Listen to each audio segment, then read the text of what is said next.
mixing things up? I just change things a little bit, kind of keep it fresh and keep guys excited and just seeing if something can kind of fit. Not that we're going bad, it's just some certain times it's good to switch things out. And we've done it all year, so it's nothing really out of the ordinary. And you think Joe Thornton will be good for tomorrow? I'll get word for after, but it sounded like and looked like he's ready to go. So, what's the thought process with putting him on that top? I mean, obviously the homecoming and everything, but did that go into the decision? Yeah, and I think just to get him on that line. I mean, he's kind of been the Swiss Army knife where we moved him around all over the place, and he hasn't really had that many opportunities to play with the top guys, and no better place to see if he can have some fun tomorrow. Speaking to some of the Sharks guys earlier, like the impression that Jumbo had was how important he was off the ice, how he held guys accountable in the weight room. And do you see a similar thing with him here behind the scenes? Yeah, I mean, he's a leader, and he's been a leader for a long time, by example and by vocal. And I think there's so much respect in the room and with the players with him. He's earned it over his career. And guys really, the joy that he has is infectious, and the guys really, you can see them grow from him. So he's been, such a nice addition for our group, and he's handled himself so well. He's whatever we asked him, he's ready to do. So he's a special human being and a great hockey player. What was it like to play against him? It was a pain in the butt. It was a pain in the butt, literally. His vision is unsurpassed, and in my opinion was the best passer in that little generation. The way he saw things and the way he used his body to shield pucks, and then he competed so hard. I mean, he was big, strong, playmaking center, and like I said, probably the best passers through that little bit of a generation. So he was a pain in the butt. Plus, unlike a lot of the top guys, he was not afraid to drop the gloves every once in a while. No, I mean, he'd do anything. Yeah, he's very competitive, and people maybe don't see it. These guys in our group maybe haven't seen him quite the way I've seen him over the years, but he just hasn't had the opportunity. But he's an extremely highly competitive guy that does have a mean streak, and he's one of the best of all time. I still see it in 6 weeks. Yeah, exactly. From a coaching perspective, does having a guy like Jumbo who's so hands-on kind of take a little bit of pressure off of you or make your job a little bit easier? For sure. I mean, he's helped, at least personally and selfishly, my transitions made it really easy. Just his leadership ability. We're our group, him and Hornquist and some of these guys, we didn't really miss a beat, and that's a tribute to those guys rallying their teammates. And like I said, selfishly, it was pretty. They made a very easy transition for me, and they did it for the best of the whole group, and I'm very appreciative. Bruno, I'm sorry. Lousty's game last night, just, obviously great on the PK, the shorthanded goal, the physicality. Do you feel like he's one of those guys that maybe flies a little bit under the radar, but he's just been so steady and consistent in whatever capacity you've needed him this season?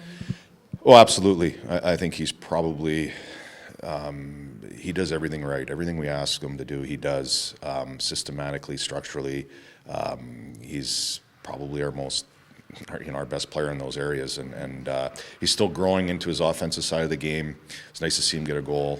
Last night he's kind of been squeezing it a little bit, but he's been, anything we asked, he does, and he does it to the best of his abilities. And the appreciative thing is he gets better every day, and the finished product isn't even close to being there with him. I believe there's some offensive upside, so watching him grow over the last year has been fun. Speaking of growth, for us, all of us in San Jose watched Mason Marchment grow up. Right. And then he won a Calder Cup in Toronto. That seemed to be a big stepping stone. What's he meant to your team this year?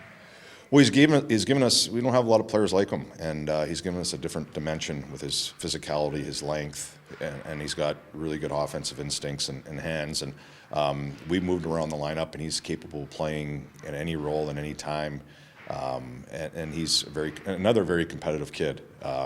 And to watch him, when I was kind of upstairs, kind of watched him grow a little bit in Toronto for the Marlies, and to have an opportunity to see him make leaps and bounds, it's an unbelievable story how he's gotten here, and he's earned every opportunity he's been given, and he's taken advantage of it. Bob back in tomorrow? Bob's back in. Yeah. And, I wanted to ask you about the PK last night in overtime. It looked like Forsling was on the ice the entire 2 minutes. Obviously, that's not planned, but how amazing is it just to see somebody out there the entire time and put in the effort that he did? Well, he's a highly conditioned athlete. Of all the guys I've been around, he's in such a great shape. He could play all day, and the way his feet and his skating is effortless. He'd be one of those guys that could play probably 60 minutes. So he was really good. I thought he was really good all game defensively with a stick. I thought he's one of the most underrated defensemen in the league, in my opinion. Nobody ever talks about him, but he's elite with his feet and his stick, and was showcased there last night if anybody watched. How important has it been for everybody to kind of see a guy like Joe Thornton, used to playing, well, every game, right? But this season take a lesser role and, just be all about the team and whatnot?